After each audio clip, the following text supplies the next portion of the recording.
Assalamualaikum warahmatullahi wabarakatuh. Selamat pagi, hadir lagi kita dalam acara Tanya Apa Saja, yaitu acara diskusi santai mingguan membahas pelayanan obstetri dan ginekologi kita sehari-hari.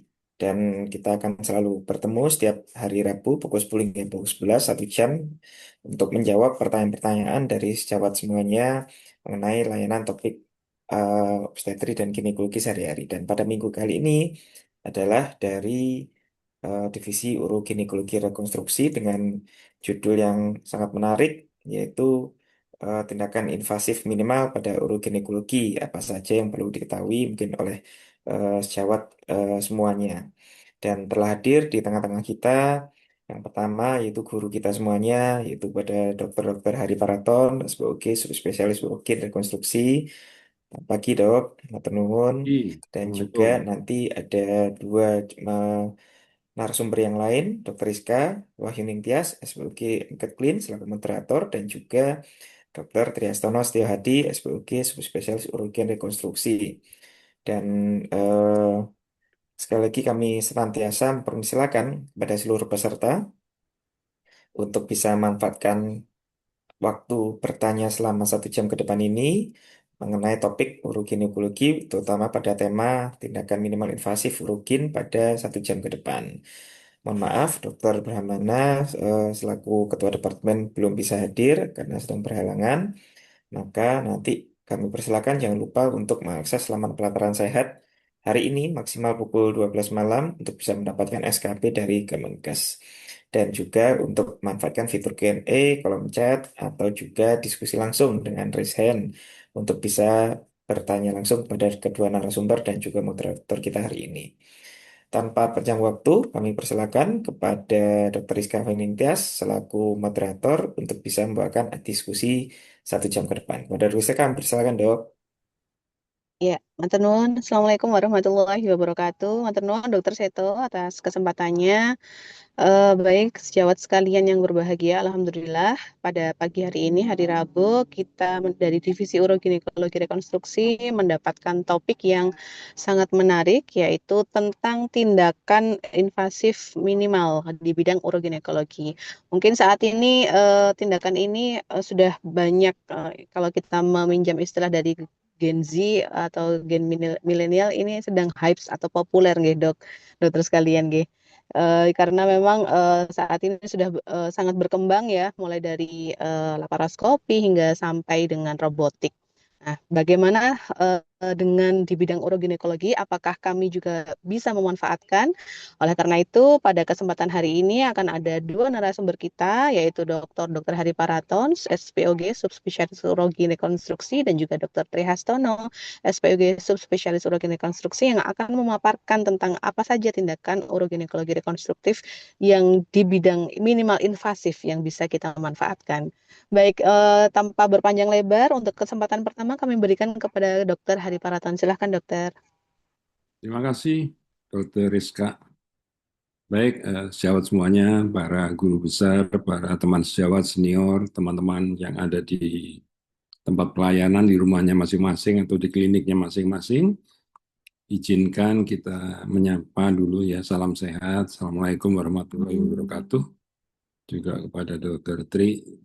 Ini rasanya Dokter Tri nanti yang banyak bisa menceritakan ini ya, karena Dokter Tri baru pulang dari Thailand, mestinya bawa oleh-oleh banyak ini.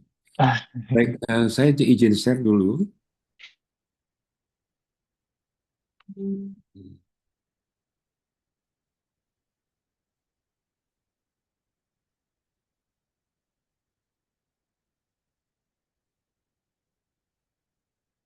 Baik.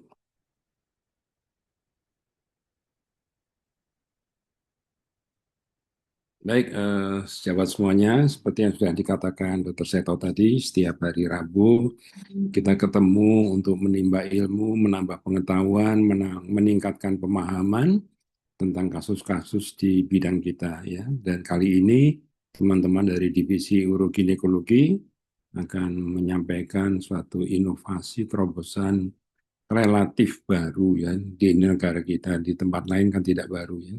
Baik, saya nanti mungkin ini sifatnya lebih ke filosofis dulu ya, bahwa untuk menuju ke satu titik saat ini di mana ada istilah minimal invasif itu adalah suatu perjalanan panjang ya, transformasi panjang dari era kuno dulu, zamannya Hippocrates ini kira-kira 400 tahun sebelum Masehi ya, bahwa sakit itu karena gangguan spiritual, pengobatannya secara mistis, kemudian menggunakan herbal-herbal, akar-akar, kayu batang, ya, dan sebagainya. Kemudian muncul era rumah sakit, ya, dan ini dipelopori oleh dunia Islam, di mana Ibnu Sina itu sudah mulai membuat rumah sakit, karena bahwa orang sakit itu harus dipisah dari keluarga, tidak boleh dirawat di rumah. Kemudian ada karantina itu sudah dikenalkan ya, ada bangsal-bangsal khusus. Tetapi obatnya masih obat herbal dan yang diekstrak sudah diekstrak. Kemudian mulai berbasis sains karena ditemukannya bakteri ya, TBC bisa diisolasi, ditemukannya antiseptik, kemudian ada transmisi penularan penyakit itu sudah bisa dideteksi, kemudian sudah ditemukan anestesi. Nah, di sini era operasi itu berkembang setelah ditemukannya bahan-bahan anestesi. Nah, eh, kemudian tahun 2000-an itu sudah ada evidence based ya. Evidence based medicine itu suatu bentuk penelitian yang kekinian yang sudah datanya itu mau nggak mau kita harus mengakuinya sebagai data yang terbaru, yang terpercaya, yang validitasnya. Dan muncul di sana mulai ada dokter spesialis, subspesialis, ya. Dan semuanya pelayanan itu berbasis data. Jadi data yang terbaru itu yang kita gunakan. Misalkan seksio, ya, tingkat keselamatannya itu seperti apa, dan lain sebagainya. Ditemukannya diagnostik, ada MRI, laboratorium, ada perawatan NICU. Nah, terakhir ini kita berada di precision digital atau PCC, ada genom ya, molekuler, kemudian diagnostik dan terapinya adalah berbasis precision medicine. Jadi penyakit itu obatnya hanya itu saja ya. Pada kelompok orang itu yang diperiksa secara genetik. Kemudian pelayanan digital sudah masuk ya di beberapa ICU itu sudah menggunakan digital untuk pelayanan kesehatannya. Dan muncul laparoskopi, kemudian yang generasi terbarunya adalah robotik laparoskopi. Nah, di sini ya, jadi kita masuk di kesehatan modern. Semodern apapun, tetapi sebetulnya kalau kita lihat skema pelayanan itu, kalau ada kasus uroginekologi, kalau kita diagnosis misalkan prolaps ya atau fistula dan sebagainya, itu ada dua penyelesaiannya.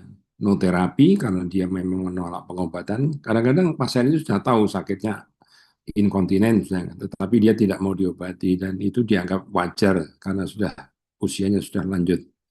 Kemudian ada yang terapi. Yang terapi dibagi dua. Pasien boleh memilih konservatif atau operatif.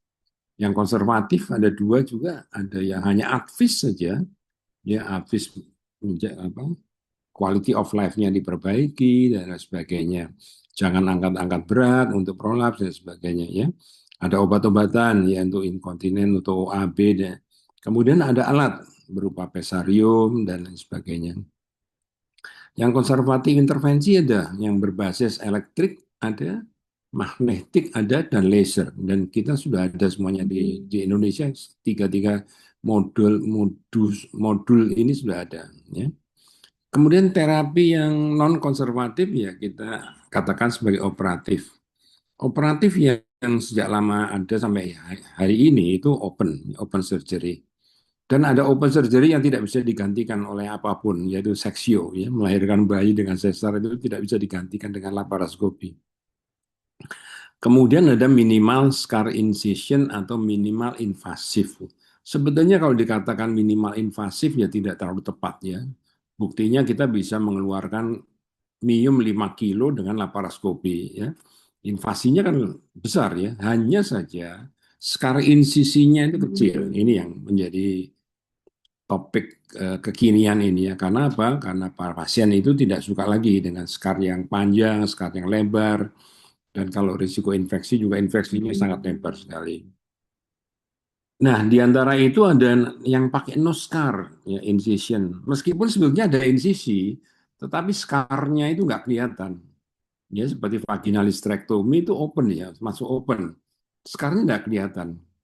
Nah, yang scar yang ini yang baru, yang paling baru ini yang Vinod tadi ya, yang Vinod ini yang relatif sangat baru. Kemudian ada laparoskopi, laparoskopi berkembang dengan varian-variannya, dan yang paling akhir adalah robotik laparoskopi. Dan hebatnya Surabaya, robotik ini dikembangkan oleh rumah sakit swasta, ya, bukan oleh rumah sakit pemerintah. Rumah sakit pemerintah belum ya, karena harganya terlalu mahal. Nah, kalau transformasi bidang non bedah ini seperti ini ya. Ada yang non energy source, misalkan tadi ya pakai pesarium, hanya latihan Kegel saja.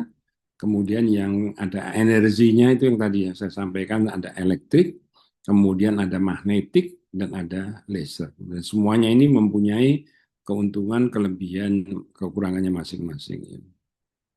Kalau transformasi di bidang bedah, yang bidang terbuka tadi yang sudah saya sampaikan, itu insisinya besar ya, pada umumnya besar. Tapi ini sekarangnya nggak kelihatan. Kalau vaginal hysterectomy, fistula, vesikokel, dan sebagainya. Kemudian ada laparoskopi yang membutuhkan kamera dan port, sehingga lubangnya kecil-kecil, sekitar 1-2 cm, tergantung jumlah port yang mau dimasukkan. Nah, kemudian ada bedah robotik. Ini hanya ada artikulasinya saja ya. Bedah robotik itu mempunyai kelebihan karena alat kameranya bisa berputar sampai dengan 360 derajat. Dan cara manipulasi jaringannya juga itu bisa bermacam-macam. Dan jaringan yang susah itu juga bisa dicapai dengan robotik maupun laparoskopi.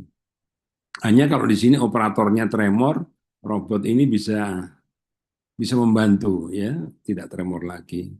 Nah, ini yang terbaru, relatif barunya VNOTS ya, Vaginal Nature Orifice Transluminal Endoscopic Surgery. Ini bukan hanya punya objin, meskipun lewat vagina, ini bisa untuk mengeluarkan ginjal, mengeluarkan kandung empedu, yang approach-nya itu melalui vaginal. Ya, ada alat yang dipasang dan semuanya berbasis laparoskopi. Hanya posisi portnya saja itu melalui vagina. Nah, sekarang saya ingin menyampaikan dulu teman-teman apa itu PCC ya, terkait dengan operasi yang akan kita lakukan. Sekarang itu ada konsep patient center care ya. Teman-teman sudah ada yang paham, yaitu menghormati otonomi individu pasien. Pasien itu menjadi setara dengan dokter. Dan dalam hal menegakkan diagnosis, kita memberlakukan share decision making. Ya.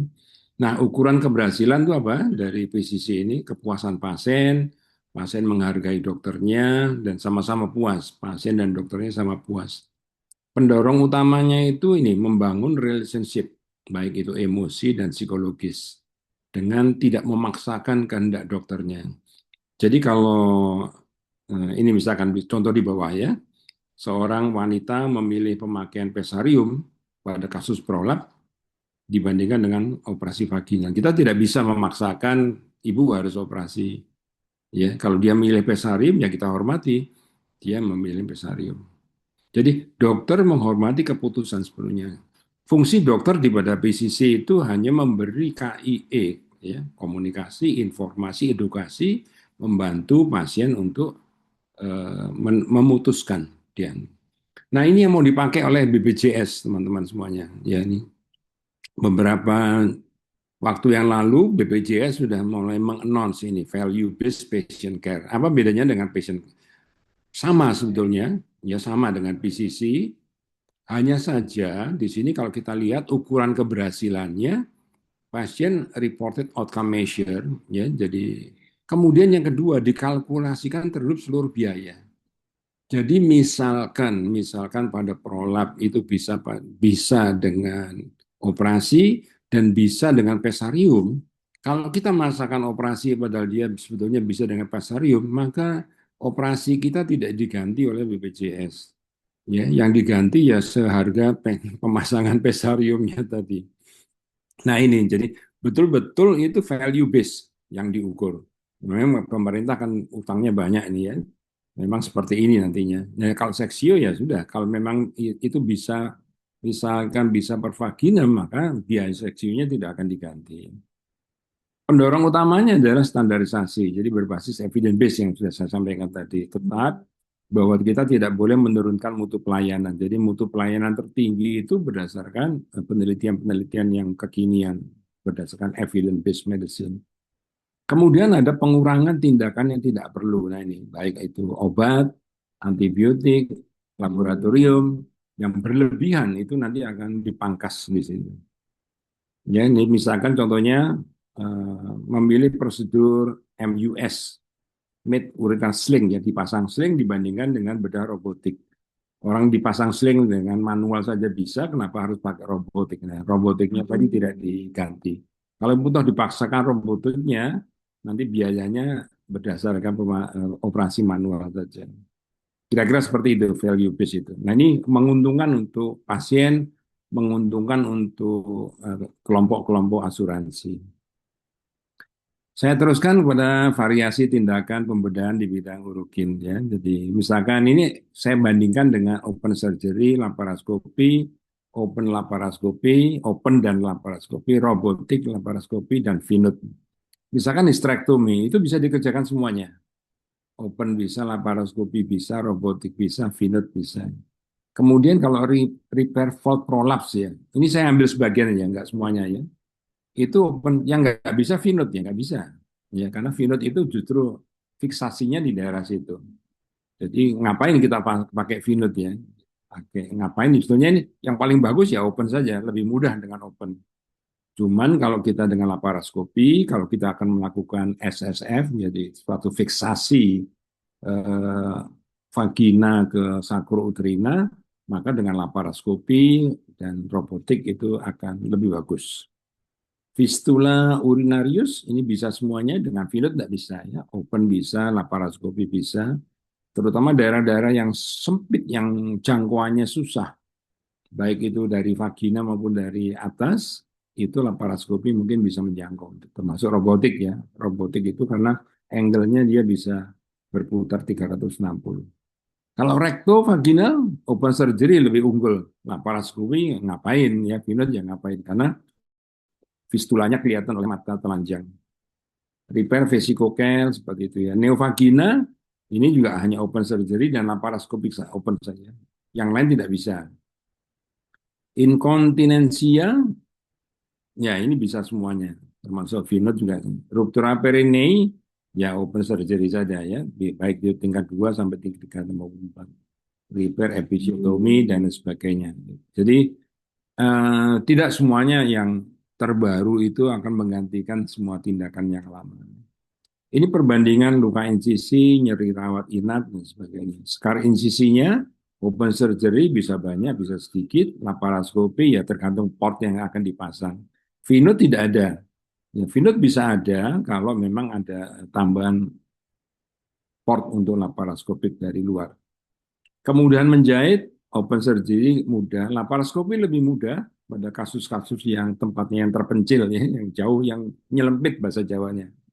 Robotik lebih mudah lagi. Kenapa? Karena dia bisa presisi, melihat dan diprogram, ya. Jahitannya itu bisa ditentukan. Lama waktu operasi open lebih cepat dibandingkan dengan robotik, ya. Open laparoskopi lebih lama. Kalau kita menghitung dari persiapan sampai akhir operasi, robotik itu yang lama kan persiapannya juga lama. Perdarahnya relatif sama, komplikasinya relatif sama, nyerinya juga relatif sama, nggak ada perbedaan. Memang kalau open abdominal approach itu lebih sakit karena lukanya lebih besar, ya. Pada venut itu kecil sekali.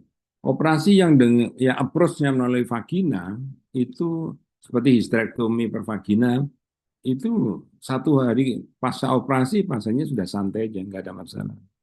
Nah, visualisasi, ya, open kadang-kadang mengalami kendala.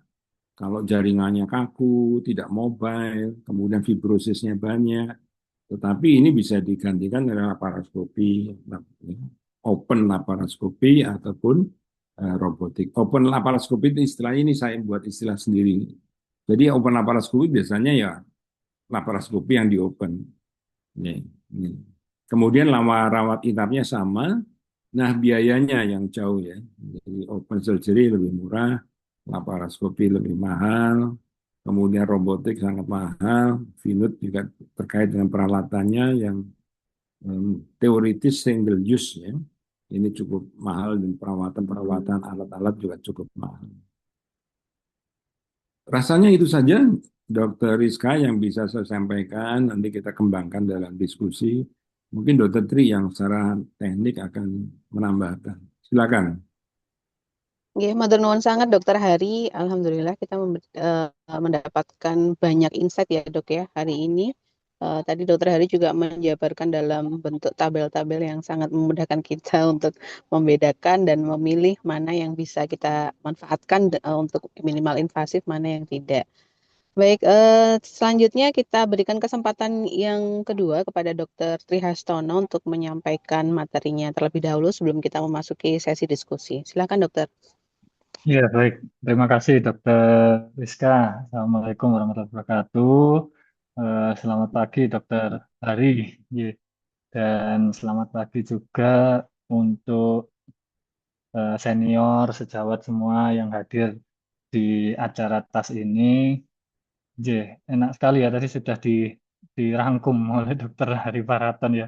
Jadi mungkin ya saya slide-nya nanti berbagi pengalaman saja, apa yang sudah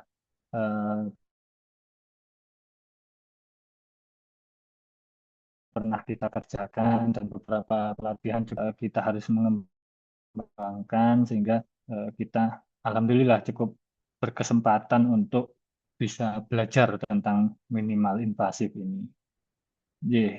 Saya izin share dulu.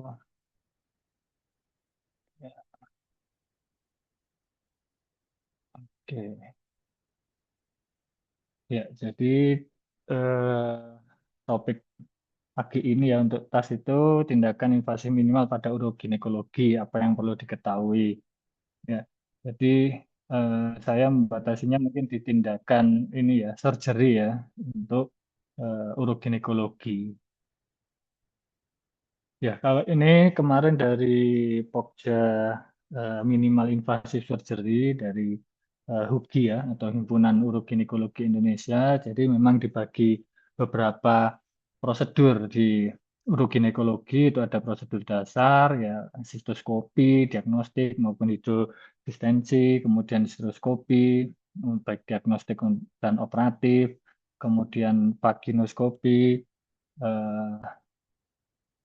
untuk diagnosis maupun eksisi septum, kemudian laparoskopi, ini laparoskopi assisted vaginal hysterectomy, dan uterosacral ligament suspension. Jadi kalau pasiennya tidak ingin dihistrektomi, itu bisa digantung ya dengan sakrouterinanya, dipendekkan sakrouterinanya.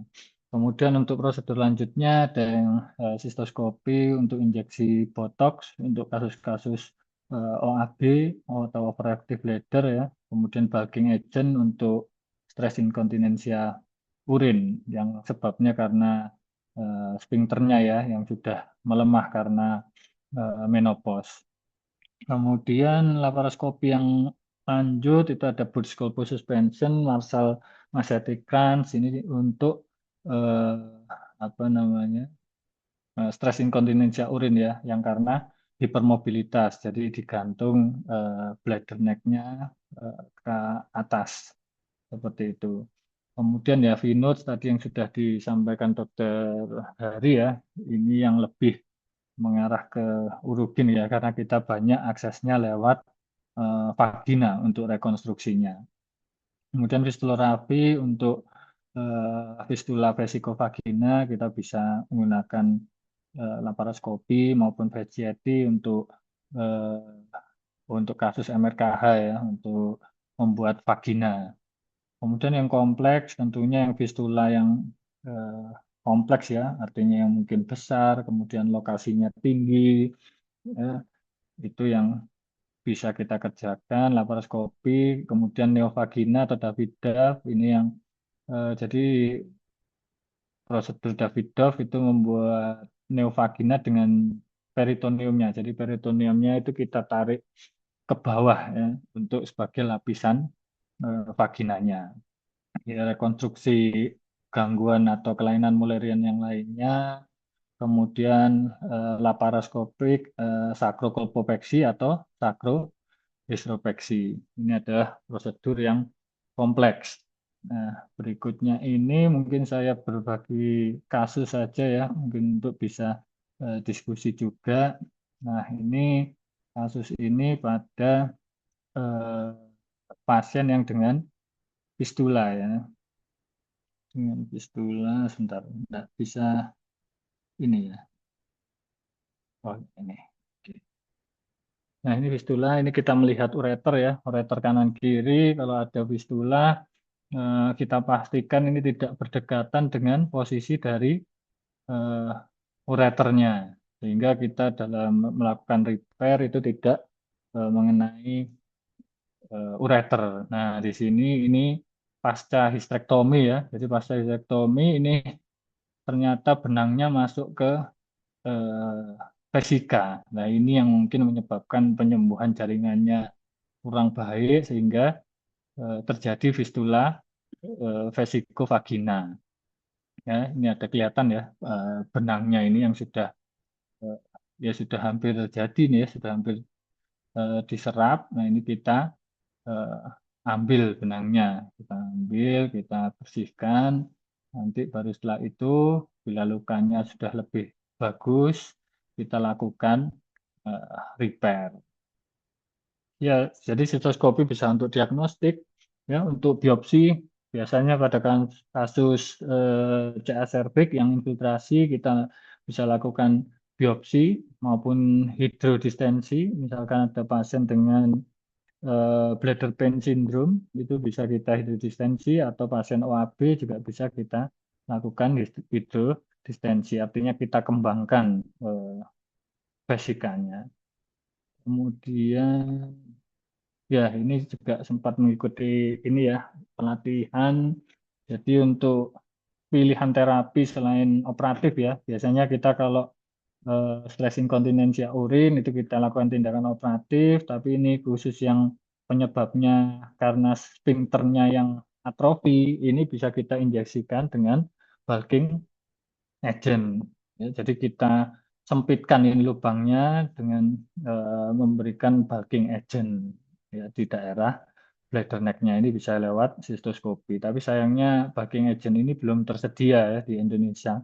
Kemudian ini injeksi botox pada kasus pasien OAB yang overactive bladdernya. Jadi kita buat relaksasi. Nah, ini kebetulan sempat mengikuti pelatihannya di Singapura ya, waktu itu. Jadi kita pakai ini apa vesikanya babi ini. Jadi kita melatih cara melakukan injeksi. Ya.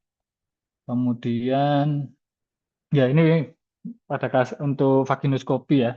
Ini ada salah satu kasus ya cukup menarik ya. Artinya ada anak eh, kemudian dia me, apa namanya memasukkan ya, masukkan cincin ini dari kelihatan dari foto basahnya, kemudian kita lakukan pengambilannya dengan vaginoskopi. Jadi eh, ya lebih minimal invasif ya, karena kita juga tidak manipulasi himen, tidak manipulasi lebih banyak untuk eh, daerah vaginanya. Bisa kelihatan kita jepit, kita ambil. Nah, ini keluar cincinnya. Kemudian bisa juga untuk eksisi septum vagina. Biasanya untuk kasus-kasus yang dia terjadi penyempitan setelah rekonstruksi, ini bisa kita eksisi dengan vaginoskopi. Jadi daerah sikatriknya itu bisa kita lakukan eksisi dengan vaginoskopi. Oke, kemudian, nah ini juga ini yang Dokter Hari sampaikan VNUT ya.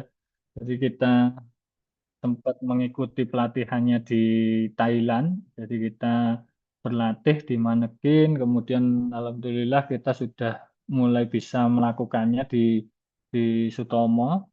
Ya, jadi ini kita melakukan operasi VNUT. Cuman sayangnya ini alat rekam yang di laparoskopinya itu rusak ya yang di sini. Jadi kita tidak bisa merekam. Tapi saya kasih gambaran ini yang dari pada waktu kita mengikuti pelatihan. Ya, jadi ini adalah portnya nanti yang akan dipasang di vagina. Jadi nanti kita single port. Single port. Ini sebenarnya portnya juga bisa dipakai untuk bila kita melakukan operasi di abdomen ya. Jadi hanya insisi di perut, satu insisi, tapi alatnya masuk melalui portnya itu semua. Gitu. Nah, ini vaginanya setelah dibuka, ini kita masukkan eh, portnya. Jadi masuk di posterior dan anteriornya. Jadi kita lakukan kolpotomi terlebih dahulu. Di ini, nah ini setelah itu kita pasang, ya, setelah itu kita pasang ini, ya seperti ini ya.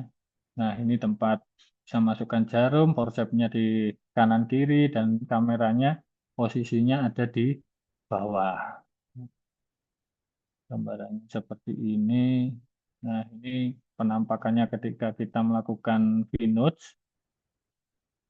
Jadi pares vertikalnya kita potong bisa sampai atas, kemudian kalau perlu misalnya kita lakukan salpingektomi sampai dengan fimbrektomi ini bisa kita lakukan dari bawah. Dan untuk penggantungannya juga bisa kita lakukan lebih tinggi ya, artinya high uterosacral ligamen suspensi.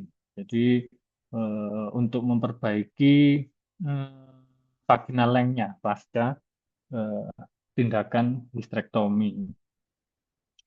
Oke, kemudian ya ini untuk kasus yang neovagina ya. Jadi ini kita melakukan diseksi, kita ambil peritoneumnya, setelah kita eh, apa?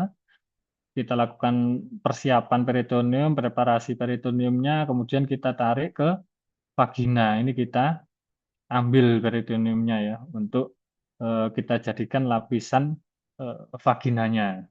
Ya.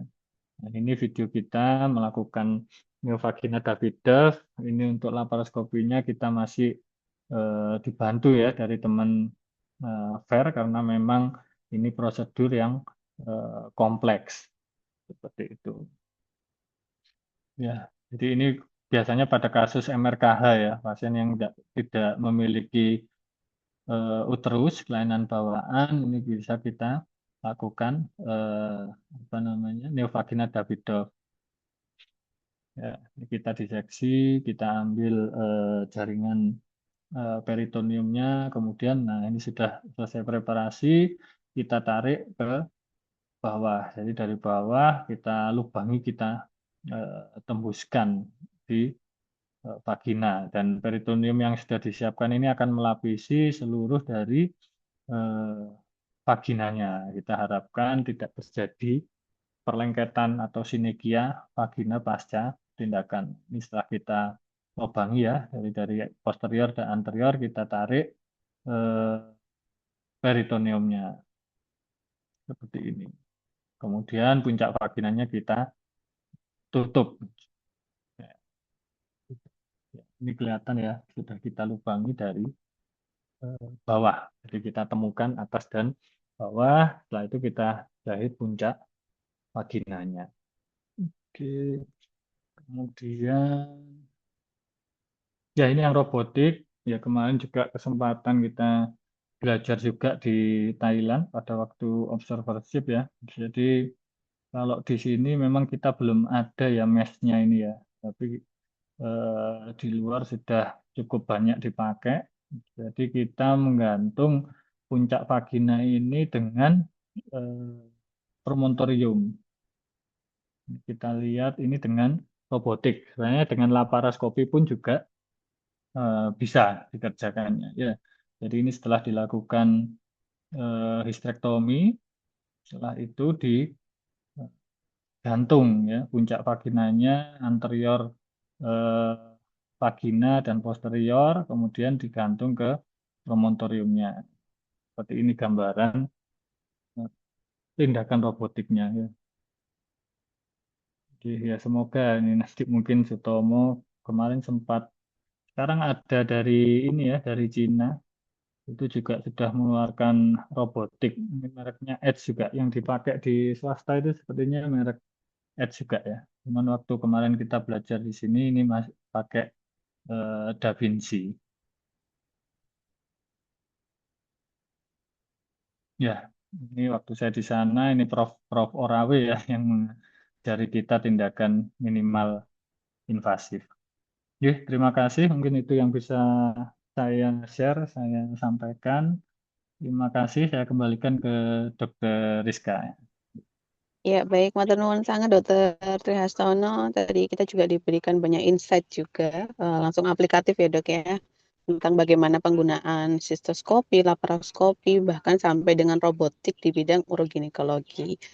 Baik, tanpa berpanjang lebar, kita masuk ke sesi diskusi karena waktunya juga sudah semakin cepat ya. Ini sudah ada dua pertanyaan, dokter sekalian. Yang pertama dari Dokter Haria menanyakan, apakah operasi uroginekologi bisa pakai robotik? Tadi sudah terjawab ya dok ya, bisa ya dok ya. Dan seberapa efisien penggunaannya dibandingkan operasi konvensional? Jadi mungkin untuk pertanyaan pertama saya berikan kesempatan kepada Dokter Trihastono dulu dok, silakan dok. Bagaimana sebenarnya perbandingan dengan operasi non laparoskopi atau non robotik? Iya, tadi sudah disampaikan ya tabelnya Dokter Hari Paraton sangat lengkap sekali bagaimana membandingkannya ya. Cuman mungkin kalau sekarang ya, kalau dilihat dari efisiensi, dari biaya, tentunya untuk operasi robotik maupun laparoskopi ya masih membutuhkan biaya dan efisiensi pelatihan itu yang lebih tinggi ya. Tapi ya karena nanti dulu laparoskopi awal-awal ya kita anggap wah ini sesuatu yang sangat modern ini ya persiapan operasinya harus lama, perawatnya harus harus khusus dan lain-lain. Tapi semakin berjalannya waktu, eh, waktu untuk melakukan operasi, persiapan dan lain-lainnya juga karena lebih berpengalaman akhirnya lebih pendek dan mungkin lebih bila memang sesuai indikasi ya tidak artinya lebih bagus daripada operasi open ya.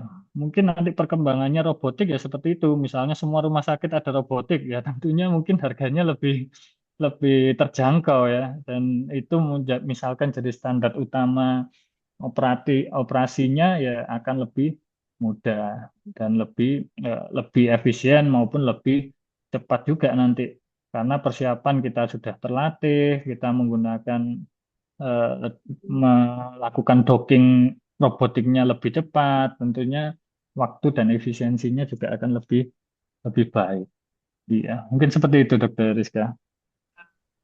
Oke, siap dokter. Jadi memang karena robotik ini termasuknya masih baru ya di Indonesia, jadi untuk efisiensi terutama biaya pasti masih belum bisa lebih unggul dibandingkan yang laparoskopi atau open gitu nih dok. Kalau untuk keuntungan secara teknik pasti kedepannya akan sangat diperhitungkan oleh operator ya. Tadi bahkan Dokter Hari juga mengatakan bahkan operator yang sudah tremor pun bisa menggunakan, masih bisa dengan presisi yang baik. Mungkin ada tambahan Dokter Hari. Ya baik, terima kasih Dokter Rizka. Sudah lama nggak ketemu Dokter Hari aku ini.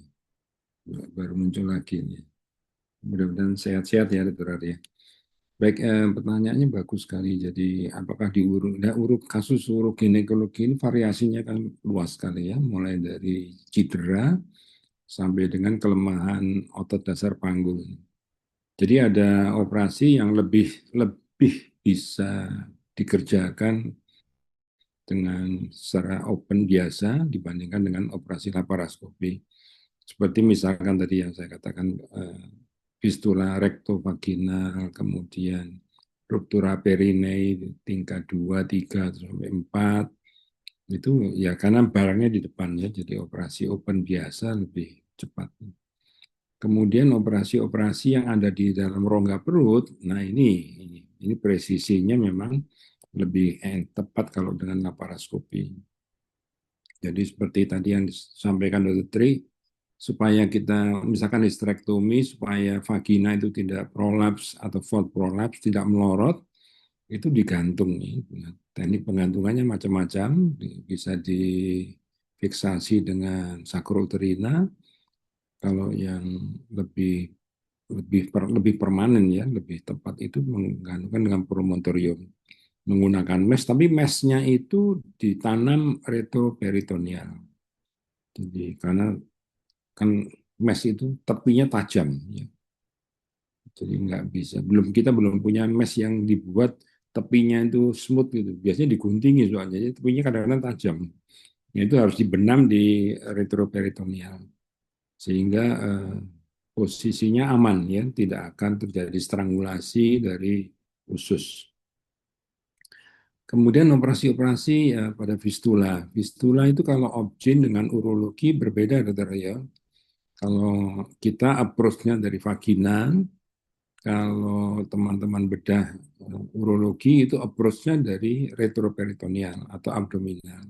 Jadi dengan membelah fundus dari buli-buli, kemudian kita masuk ke dalam. Nah ini kalau dengan laparoskopi kemungkinan akan lebih cepat ya, lebih mudah. Hanya saja problemnya itu kan leakage gasnya.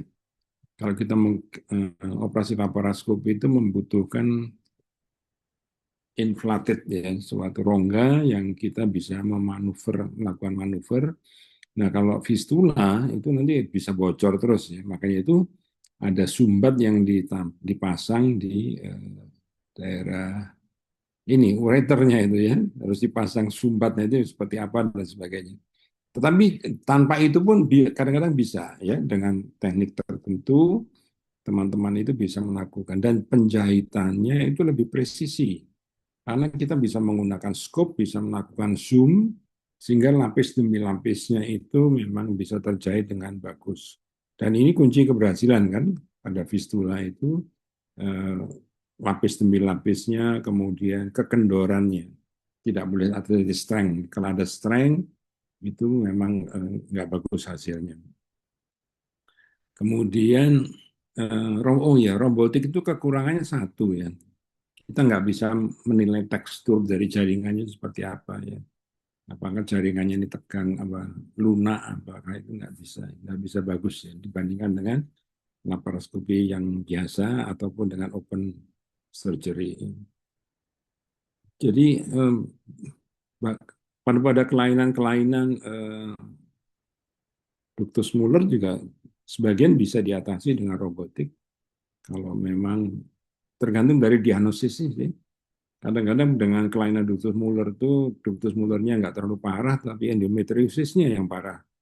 Karena itu terjadi reflux bertahun-tahun dari produk menstruasi yang nggak ketahuan, sehingga menimbulkan endometriosis dan sebagainya. Nah, untuk melakukan terapi endometriosisnya dengan eksisi dan atau pembakaran, itu bisa dilakukan lebih efektif dengan laparoskopi. Yaitu karena minimal sisi. Memang dari sisi keuangan itu harganya lebih mahal ya. Jadi operasi laparoskopi itu harus nyewa laparoskopinya, unit laparoskopinya itu semuanya ya. Baik itu kamera, kemudian insuflasinya, dan instrumen lainnya. Demikian juga dengan robot ya. Robotnya itu harganya juga cukup mahal. Harus balik modal.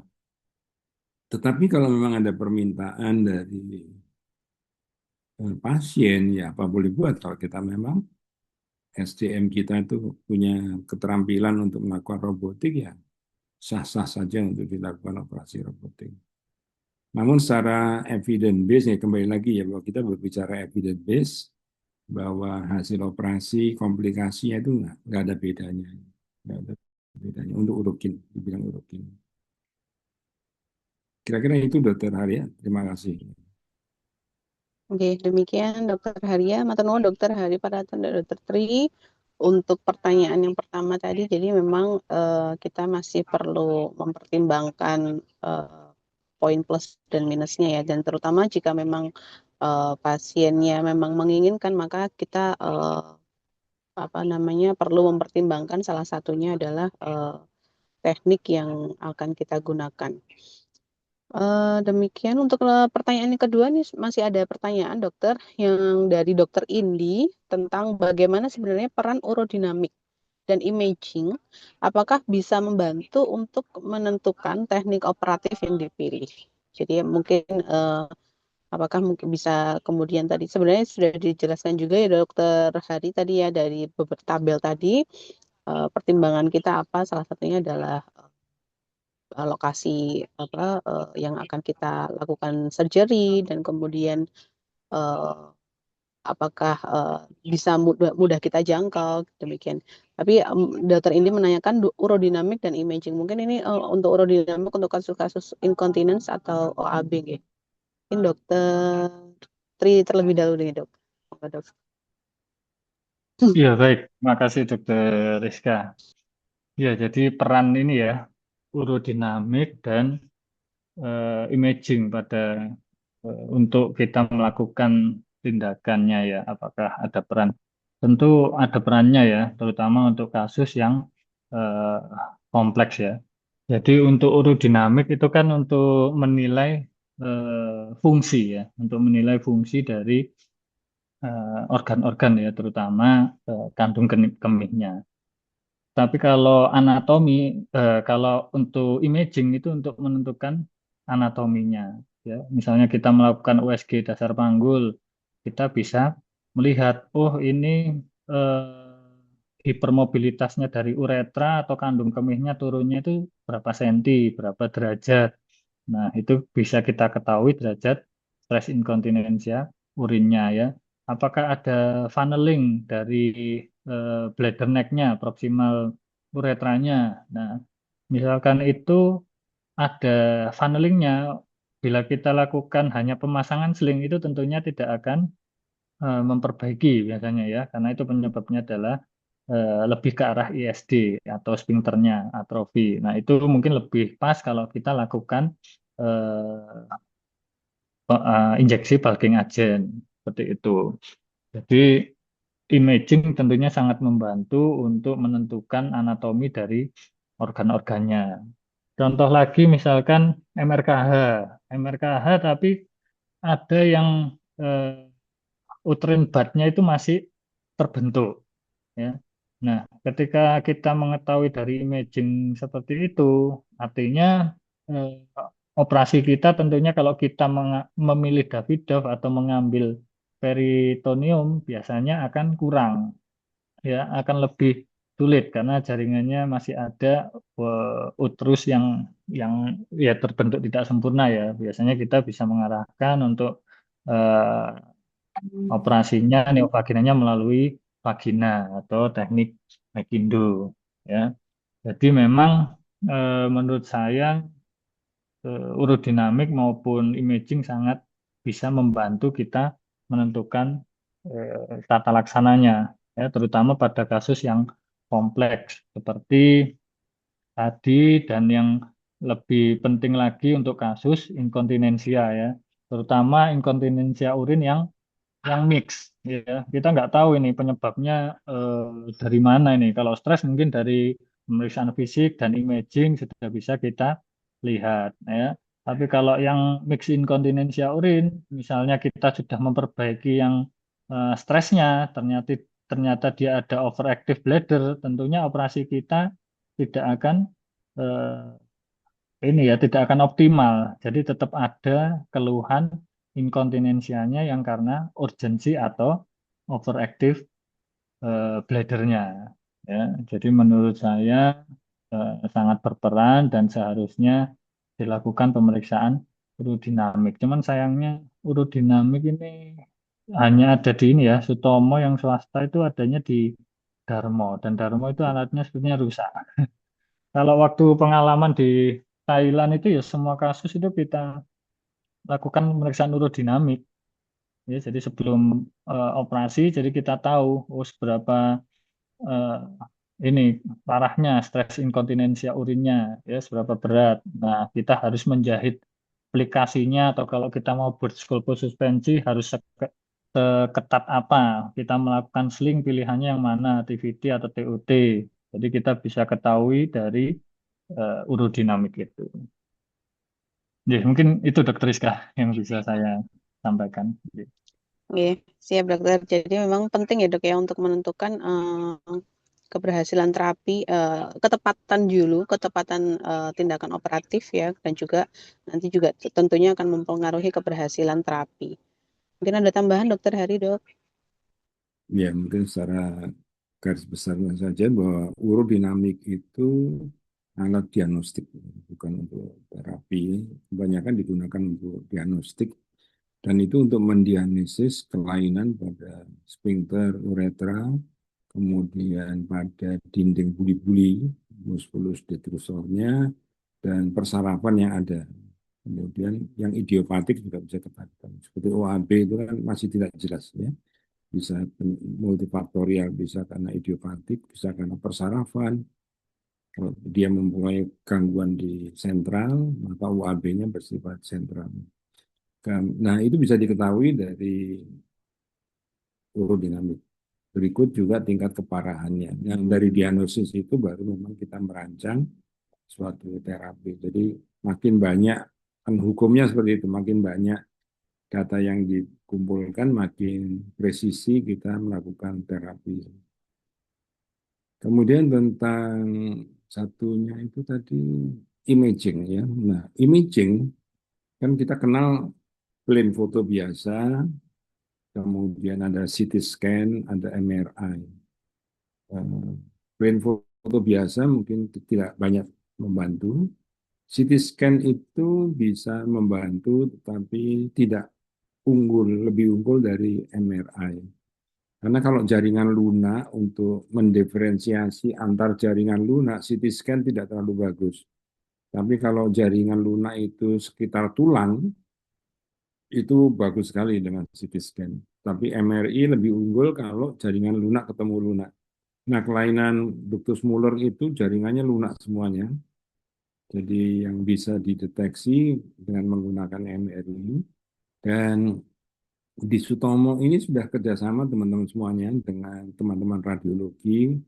Waktu itu kita minta teman-teman radiologi secara khusus mempelajari tentang eh, MRI kelainan uroginekologi. Sehingga sekarang lebih tepat lagi kita bisa misalkan yang neovagina, operasi neovagina itu seperti teman-teman karena nggak ada vaginanya. Vagina itu kan membatasi di sebelah atasnya itu kan buli-buli, di sebelah bawahnya kan rektum.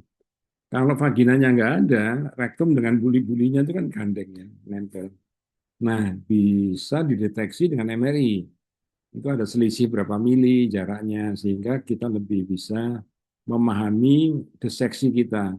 Jadi pada waktu neovagina itu buli-buli ke atas, kita tekan ke atas, rektum kita tekan ke bawah. Nah, celahnya ini yang bisa dideteksi. Kemudian gangguan-gangguan vagina dan sebagainya, septum, itu bisa dideteksi jaraknya. Yang penting nanti kita ukur jarak-jaraknya itu, jarak dengan dengan bagian depan, introitus vaginanya berapa, Sehingga kita waktu operasi dari bawah maupun dari atas kita sudah tahu seberapa trackingnya itu seperti ini. Sebab kecelakaan yang paling kita takuti kalau kita merobek buli-buli atau merobek rektum, ya rektum. Sama-sama, sama nggak enaknya ya. Operasinya mestinya kan nggak boleh komplikasi. Nah, untuk itulah kita lebih terbantu dengan adanya. Kemudian diagnosis lain, misalkan uterus di Delphi dan sebagainya, ya. Adanya ovarium, kemudian ovarium itu posisinya di mana, seperti apa, aktivitas folikulogenesisnya juga bisa kita ketahuan, ya, untuk menekan hormon estrogen sementara kita belum operasi dan sebagainya. Jadi banyak sekali terbantu dengan adanya imaging itu. Kira-kira itu Dokter Rizka. Oke, siap dokter. Baik, matur nuwun sangat dokter Tri dan dokter Hari. Tadi untuk semua pertanyaan sudah, insya Allah sudah terjawab semua. Ini sepertinya, apakah mungkin ada pertanyaan lagi dari dokter sejawat sekalian? Jika ada, monggo. Masih ada waktu 4 menit. Jika tidak, mungkin kami berikan rangkuman untuk sesi hari ini. Ya. Jika tidak ada, mungkin saya berikan resum dulu untuk webinar tas hari ini. Jadi sebagai resum untuk tindakan minimal invasif di bidang uroginekologi saat ini sudah berkembang mulai dari tindakan prosedur dasar atau diagnostik, baik itu sistoskopi secara diagnostik maupun terapeutik. Kemudian histeroskopi, vaginoskopi, laparoskopi, hingga prosedur lanjutan seperti laparoskopi dengan VNOTS. Untuk saat ini di Surabaya sudah mulai dikembangkan juga ya Dokter Hari dan Dokter Tri, yaitu menggunakan sistoskopi maupun vaginoskopi hingga VNOS tadi, terutama untuk laparoskopi saat ini yang sudah banyak kita pakai, kita combine atau kerjasama dengan dari divisi fertilitas endokrin untuk neovagina. Kemudian untuk adapun untuk eh, pertimbangan kita melakukan tindakan minimal invasif adalah salah satunya apakah ada kemudahan penjahitan, kemudian lama waktu operasi, komplikasi, perdarahan, hingga visualisasi, serta yang penting adalah biaya ya. Saat ini memang untuk tindakan terutama untuk robotik dari biaya belum di-cover oleh pemerintah. Oke, demikian mungkin ada tambahan Dokter Hari dan Dokter Tri sebelum kita tutup sesi hari ini.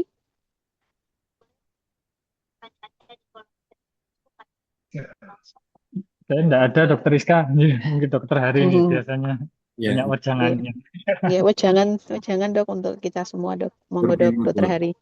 Nggak terkait dengan PCC, jadi era pelayanan kedokteran ke depan itu adalah tadi share discussion dan share diagnostic. Jadi diagnostik itu kita putuskan bersama, kemudian jadi kalau misalkan ya ada operasi kasus apapun, itu bisa dengan laparoskopi, bisa dengan operasi biasa, itu harus secara jujur disampaikan kepada pasien. Ini bisa laparoskopi Bu, tapi kok laparoskopi itu persyaratannya seperti ini. Kemudian kalau operasi biasa ini seperti ini nih, keuntungan, kerugian dan sebagainya termasuk biaya tadi yang value based tadi. Dan yang perlu disampaikan itu saya bisa apa? Ini yang ke depan ini paradigma baru ini ya. Kita biasanya kan menutup-nutupi ketidakmampuan kita. Engko nek operasi njaluk konco yang benti kancani sapa engko. Nah, ini yang tidak boleh lagi ya. Jadi saya mampu ini. Kalau katakan saya mampu laparoskopi histerektomi, bilang aja, Bu, saya ini certified laparoskopi histerektomi. Sertifikasi saya ada ini sebagainya. Sehingga ini yang menanamkan si pasien, oh ya dok, saya milih operasi dengan laparoskopi, misalkan seperti itu. Itu yang disebut sebagai share. Ini bukan promosi, bukan promosi. Saya baca di Mayo Clinic itu seperti itu. Dokter-dokter itu diizinkan untuk beriklan dirinya sendiri sesuai dengan kompetensinya. Nah, yang tidak boleh itu bujui pasien.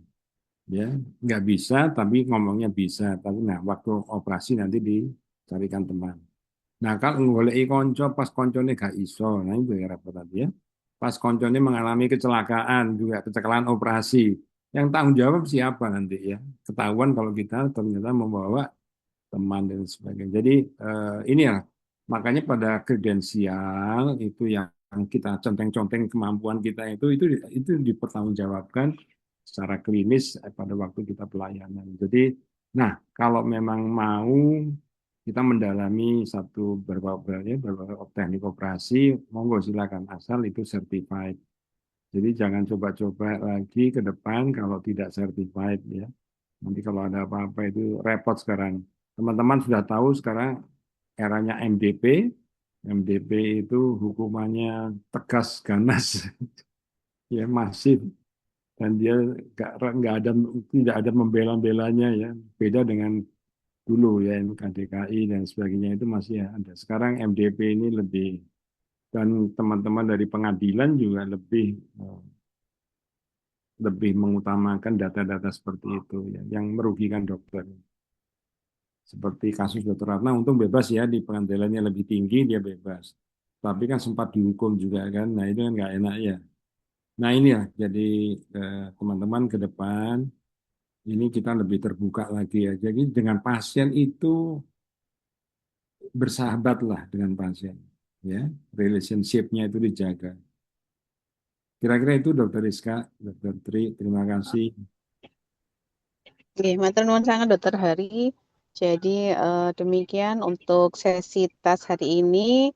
Kami dari Divisi Uroginekologi mengucapkan terima kasih banyak atas partisipasinya. Semoga ilmu yang kami bagi hari ini bisa memberikan manfaat kepada dokter sekalian dan juga dapat diaplikasikan pada praktek sehari-hari. Terima kasih. Kami kembalikan kembali kepada Dokter Seto. Silakan Dokter Seto. Oke, terima kasih Dokter Rizka, Dokter Hari, Dokter Tri. Jadi alhamdulillah ternyata topik bahasnya malah lebih luas lagi ya, bagaimanapun karena ada guru kita Dokter Hari yang tidak hanya masalah klinis mengenai tindakan invasif minimal di ginekologi, tapi juga bagaimana aspek etiknya, aspek hukumnya, sehingga kita bisa memberikan pelayanan ke pasien itu paripurna. Jadi dan alhamdulillah semua pertanyaan sudah terjawab. Insya Allah barokah untuk kita semuanya. Izin saya akhiri. Assalamualaikum warahmatullahi wabarakatuh. Terus Dokter Hari, Dokter Fauzi, Waalaikumsalam warahmatullahi wabarakatuh. Assalamualaikum warahmatullahi wabarakatuh. Matur nuwun Dokter Seto, Dokter Hari, Dokter Pri.